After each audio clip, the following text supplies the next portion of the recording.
aminin ko po. Nagalit po ako sa inyo noon.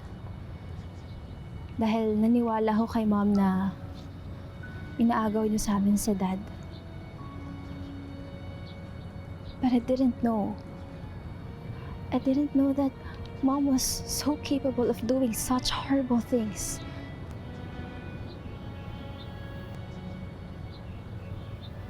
Ano po yung humihingi ng kapatawaran sa ginawa ni Mom?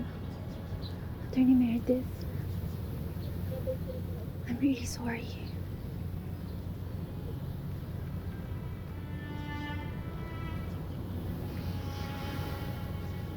Yung mga pang-api na ginawa ko kay Ate Lilet noon, akala ko yun na yung pinakamasamang nagawa ko na kasalanan sa kanya. This is so much worse.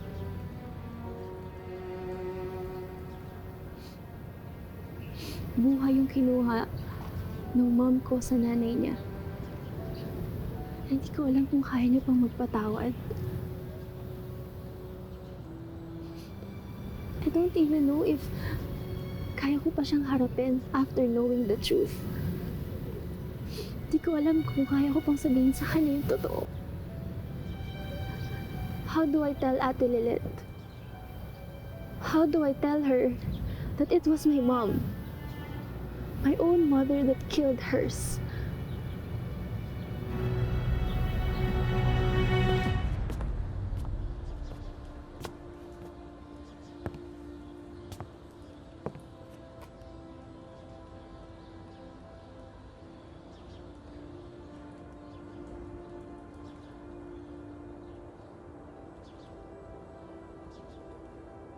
Trixie Engano, I didn't expect to see you here.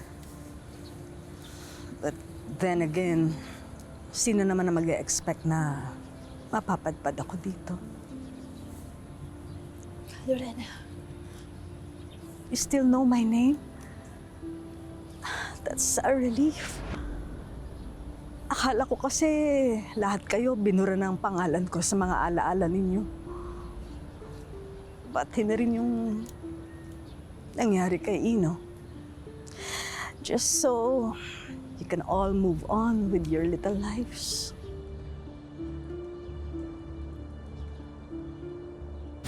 So all this time, akala ng lahat si Ino'y pumatay sa kanya.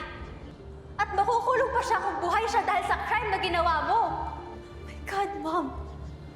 What did you do to Ino? Ginawa ko ang lahat ng ito para sa pamilya natin.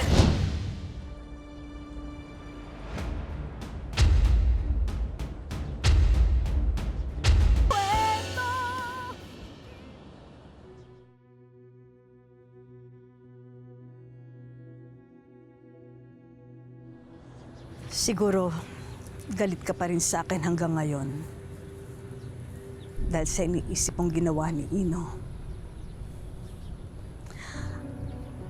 Sigurado ako na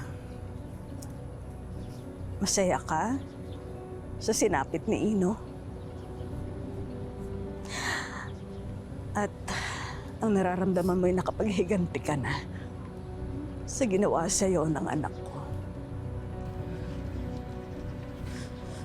I've already forgiven Ino. Sa kung ano mang ginawa niya sa akin.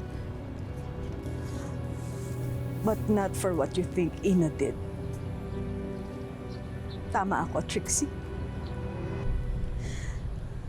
Dahil nanay siya ng kapatid mong si Lilet. Alam niya na ako ang pumatay kay Meredith.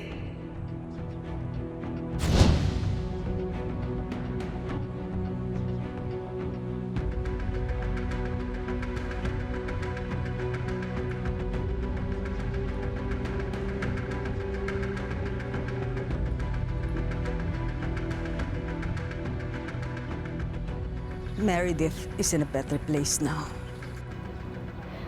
At alam ko, alam na niya ang totoo.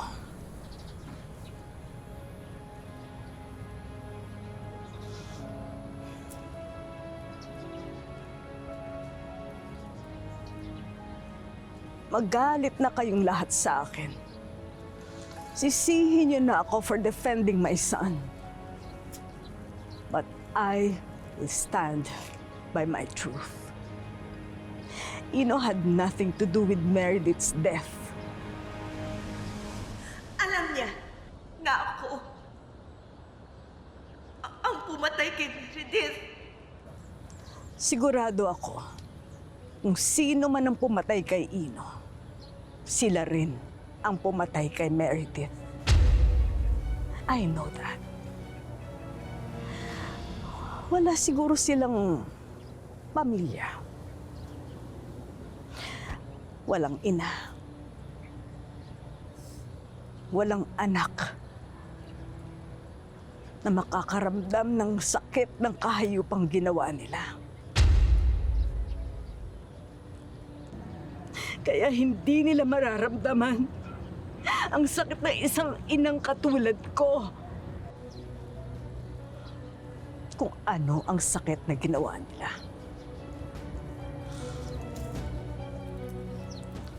Kahit saan sila magtago, hanapin ko sila. I will make sure na pagbabayaran nila ang ginawa nila sa akin. Mananagot sila sa Diyos. At pati sa akin.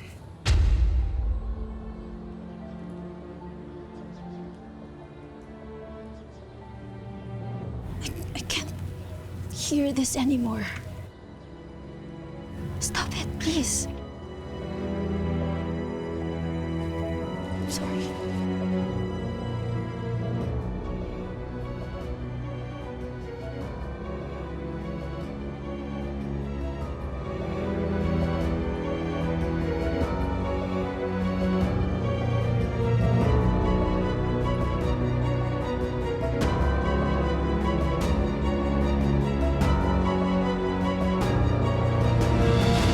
Boss, ayaw na kaming papalikin ni Ma'am Patricia ng ospital.